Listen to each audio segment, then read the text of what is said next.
वो एक राजकुमार था, एक चरवाहा था और एक नबी। इतिहास में कुछ ही कहानियां इतनी ताकतवर हैं जितनी की मूसा की। ये कहानी है एक ऐसे इंसान की जिसे जन्म से पहले ही मौत की सजा सुना दी गई थी, लेकिन वो एक पूरे राष्ट्र को आज़ादी दिलाने वाला बना।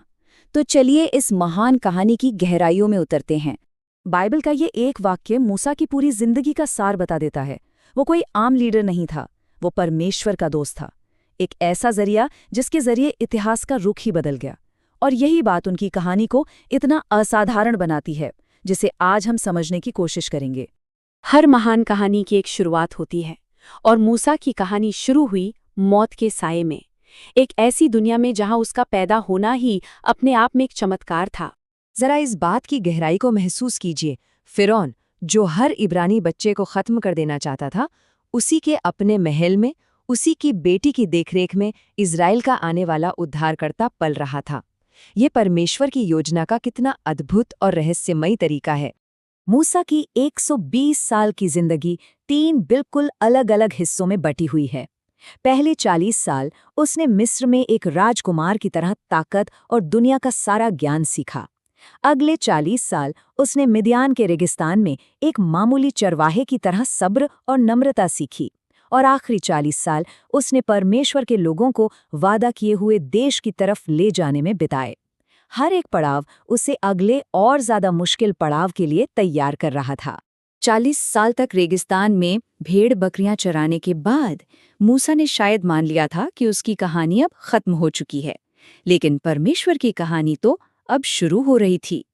एक बहुत ही साधारण से दिन, एक असाधारण घटना ने सब कुछ हमेशा के लिए बदल दिया। सोचिए जरा, ये कोई मामूली आग नहीं थी, ये परमेश्वर का साक्षात बुलावा था। आग की लपटें जो परमेश्वर की पवित्रता को दिखा रही थीं, लेकिन उस आग में झाड़ी का ना जलना ये दिखाता है कि परमेश्वर का मकसद मिटाना नहीं बल्कि बचाना था। उसकी शक्ति जलाने वाली नहीं बल्कि जीवन देने वाली थी। जब परमेश्वर ने मूसा से कहा, अपनी जूतियां उतार दें, तो ये सिर्फ एक हुक्म नहीं था, ये एक गहरा सबक था। परमेश्वर की मौजूदगी किसी भी साधारण जगह को असाधारण और पवित्र बना देती है। ये हमें याद दिलाता है कि उसकी महानता और हमारी सीमाओं के बीच कितना बड़ा फासला है। ये बातचीत मूसा के मन के डर को दिखाती है। इतने बड़े काम के सामने वो खुद को बहुत छोटा, बहुत अयोग्य महसूस करता है। वो सवाल करता है, वो घबराता है, लेकिन उसके हर एक शक के जवाब में परमेश्वर उसे अपनी ताकत का भरोसा दिलाता है। सबक ये है कि काम करने वाला मूसा नहीं बल्कि उसके साथ रहने वाला परमेश्वर था। परमेश्वर से मिले उस भरोसे के साथ मूसा मिस्र लौटता है। 10 भयानक विपत्तियों के बाद फिरौन इजरायलियों को जाने तो देता है, लेकिन उसका मन फिर बदल जाता है। और अब मूसा और लाखों लोगों के सामने उनकी जिंदगी की सबसे बड़ी और भयानक परीक्षा खड़ी थी। उस पल की कल्पना करने की कोशिश कीजिए। चारों तरफ घुटन, डर और निराशा। आगे एक विशाल समुद्र और पीछे मौत बनकर आती फिरौन की पूरी सेना। लोग मूसा पर चिल्ला रहे थे, क्या मिस्र में कब्रें कम थी जो तू हमें यहां मरने के लिए ले आया? किसी भी इंसान के नजरिए से देखें तो अंत तय था। और फिर जब सारी उम्मीदें खत्म हो चुकी थीं, तब परमेश्वर ने वो किया जो कोई सोच भी नहीं सकता था। ये कोई कुदरती घटना नहीं थी, ये कुदरत के नियमों को बदलने वाली ईश्वरीय शक्ति का प्रदर्शन था। उसने असंभव को संभव कर दिया। पानी दीवारों की तरह खड़ा हो गया ताकि उसके लोग सूखी जमीन पर चलकर पार हो जाएं। जब आखिरी इस्राएली सुरक्षित पार हो गया और मिस्र की सेना उसी समुद्र में डूब गई, तो डर की जगह जीत के गीतों ने ले ली। ये सिर्फ एक जंग की जीत नहीं थी, ये अंधेरे पर रोशनी की, गुलामी पर आज़ादी की और निराशा पर अटूट विश्वास की जीत थी। लाल सागर को पार करना एक शानदार जीत थी, पर वो मंजिल नहीं थी, वो तो बस सफर की शुरुआत थी। अब सामने थी 40 साल की एक मुश्किल और लंबी रेगिस्तानी यात्रा, जिसने मूसा के नेतृत्व और सब्र की हर सीमा को परख लिया। मूसा का काम बहुत ही ज्यादा मुश्किल था।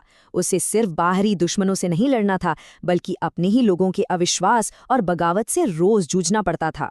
लोग भूख प्यास से शिकायत करते, सोने के बछड़े की मूर्ति बनाकर पूजा करने लगते, और कोरह के विद्रोह जैसी घटनाओं ने तो सीधे सीधे परमेश्वर से मिले उसके अधिकार को ही चुनौती दे डाली। और यहीं पर हमें लीडरशिप का सबसे बड़ा सबक मिलता है। ये मुश्किलें मूसा को तोड़ने के लिए नहीं थी, बल्कि उसे बनाने के लिए थीं।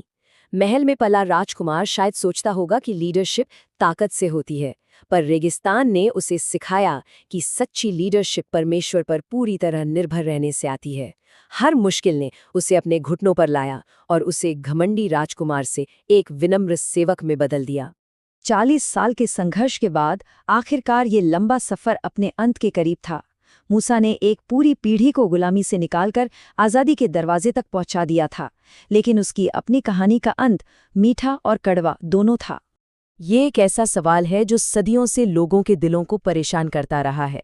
इतना वफादार होने के बाद, इतनी कुर्बानियां देने के बाद, आखिर मूसा को उस देश में जाने से क्यों रोका गया जिसके लिए उसने अपनी पूरी जिंदगी लगा दी? इसका जवाब एक पल की नाफरमानी में छिपा है। परमेश्वर ने उसे चट्टान से बात करने को कहा था, लेकिन लोगों की लगातार शिकायतों से थककर मूसा ने गुस्से में चट्टान पर 2 बार वार किया। उस एक पल में उसने परमेश्वर की पवित्रता का सम्मान नहीं किया। ये हमें सिखाता है कि लीडरशिप की जिम्मेदारी जितनी बड़ी होती है, जवाबदेही भी उतनी ही ज्यादा होती है। जरा सोचिए, वो पल कितना मार्मिक, कितना दिल को छू लेने वाला रहा होगा। अपनी आंखों से उस वादे को पूरा होते देखना जिसके लिए पूरी जिंदगी संघर्ष किया, लेकिन उसमें कभी कदम न रख पाना। ये एक गहरी खुशी और गहरे दर्द का एक अनोखा संगम था। मूसा का अंत भी उसकी जिंदगी की तरह ही असाधारण था। वो बुढ़ापे की कमजोरी से नहीं मरा। उसकी शक्ति, उसकी आंखों की रोशनी आखिरी सांस तक वैसी ही बनी रही। और सबसे अद्भुत बात, परमेश्वर ने खुद उसे दफनाया, जैसे एक दोस्त अपने दोस्त को दफनाता है, और उसकी कब्र को हमेशा के लिए गुप्त रखा गया ताकि लोग उस महान इंसान की पूजा न करने लगें। आखिर में मूसा की कहानी सिर्फ एक पुरानी दास्तान नहीं है, ये हम सबके लिए एक चुनौती है। यह हमें सोचने पर मजबूर करती है कि जब हम नामुमकिन हालातों का सामना करते हैं, जब हमारी लीडरशिप परखी जाती है और जब हमारे सपने पहुंच से बाहर लगते हैं, तो क्या हम उस परमेश्वर पर भरोसा करेंगे जो मूसा के साथ था? विश्वास ही उसकी कहानी का केंद्र था, और शायद हमारी कहानी का भी।